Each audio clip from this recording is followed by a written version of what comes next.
is in your ears. Okay guys, so here we go. So number one, I'm going to show you how to copy third-party plugins. So what do I mean by that? Let's say you have 2, 3, 4 vocal tracks or 2, 3, 4 guitar tracks, and you want all of your third-party plugins, meaning the plugins that are not included with Sonar, and you want to just very simply copy them to other tracks, other duplicate tracks, or whatever. You just want to have the same settings. So instead of clicking this, take a picture or whatever, you could do file save as. What you can very simply do is just hover your mouse over the third-party plugin that you want to copy. You're going to hold down the control button on your keyboard, left click on your mouse and hold down, and then just drag it to the track that you want to have it. And as you can see here, we have 2 identical settings. So it just very simply copied over our plugin and all the settings. Okay, so number 2 is how to save and or create your own effects chain preset. Now, effects chain preset is essentially all 3 of these plugins that I have here.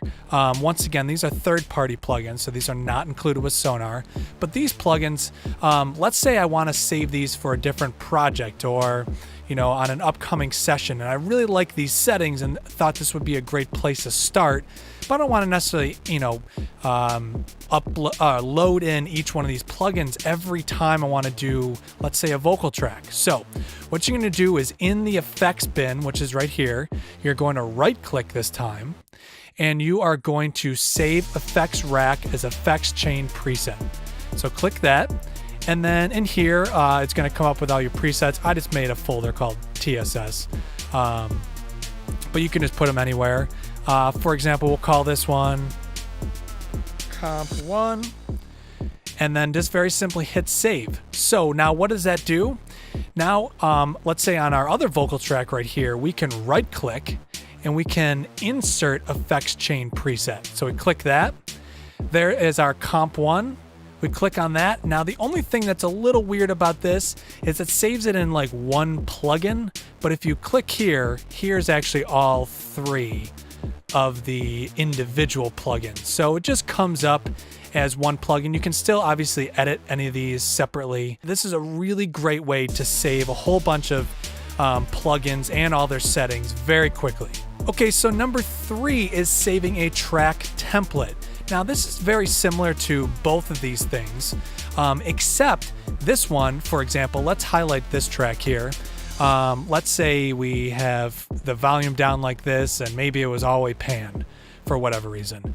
So maybe we have 10 projects that need this exact same vocal volume, the pan settings, all of our plugins here.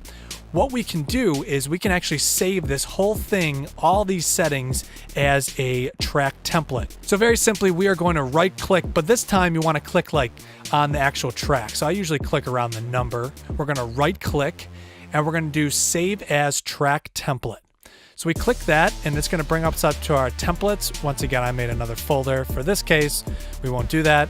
We'll just call this one Vox 1 and we will hit save. So this would be great if you had like this vocal track in 10, 12, whatever, all the rest of your songs you're ever going to do in your entire life. Now let's say we just open up a new project. We won't actually do that right now. So down here, we're just going to right click and do insert track template. And then we can go down here, and this is the True Sound templates, but also we didn't save it actually in a folder. So it's actually this one right here, just Vox 1. Click on Vox 1. And if we open this up, you can see right over here, our volume is the same. It has the 100% right pan. It's got all of our plugins. And this is just this is what I use primarily for vocals and sometimes guitar settings that, I just really simply, just to make things way more efficient, this is a great way of saving entire settings on an entire track. Okay, so number 4 is how to time stretch. Now, I've realized a lot of people actually don't know what time stretching is or even how to do it. I get asked quite often how to do this. So we got this vocal here and the microphone to, so I say microphone. So what if we microphone to microphone? What if we cut this phone to what we wanted to do is time align this vocal to this beat. Microphone. So right now it's a little quick. So this is beat 1, this is beat 2. So we want microphone to be over here. So what we can do is, let me center this a little bit more. If we hold down the control on the keyboard once again, this end is going to turn yellow. Now we can left click and actually just drag. As you can see, we are time stretching this vocal. So we are actually going to make this whole vocal take a little longer. So then we just release, and you can see we stretch it 140%. Microphone. Now it kind of sounds weird until you do this and you do bounce to clip. And now microphone. Now it is time aligned to our track. Microphone.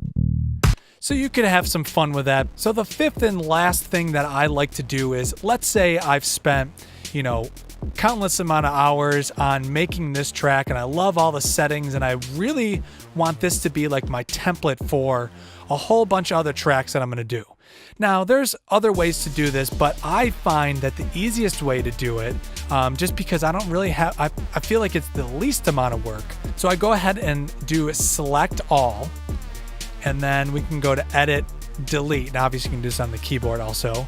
And we just deleted everything on this project. Now, before you go ahead and save anything or do anything else, what you're going to want to do is come up here to File, Save As. And what we can do is actually rename this project to something else. So we can say down here, Compressor Interface Setup 2. So this would be a great way if you liked, you liked all the settings, all the MIDI stuff, maybe all the synths you set up, the presets, everything, reverb, and then just very simply hit save. And now, as you can see up here, we have Compressor Interface Setup 2, and it has nothing on here, but it has saved all of these, the mix, how everything's set up. There's a synth over here. And what you can do, especially for projects that take you a long time to do, this is a really great way to just save everything but the audio that is actually in the project. And this is the way I like to do things, especially when I'm making beats and I find drum sounds and synth that I think really sound good together. And I just want to, pretty much use a lot of the same settings to recreate another track. Thanks so much for watching this video. If you want to stay up to date with True Sound Studios on a day-to-day basis, follow us on our Instagram page. I post on Instagram every single day, and I'll keep you guys up to date with everything that's going on with the studio. If you're new to our YouTube channel and you enjoyed this video, consider subscribing for more content. You can also listen to or purchase any of the beats that I personally make right here at True Sound Studios on our SoundCloud page, True Sound on the Beat. You can find all the links in the description below this video. So once again, guys, thank you very much for watching. I'm Ryan Weezna.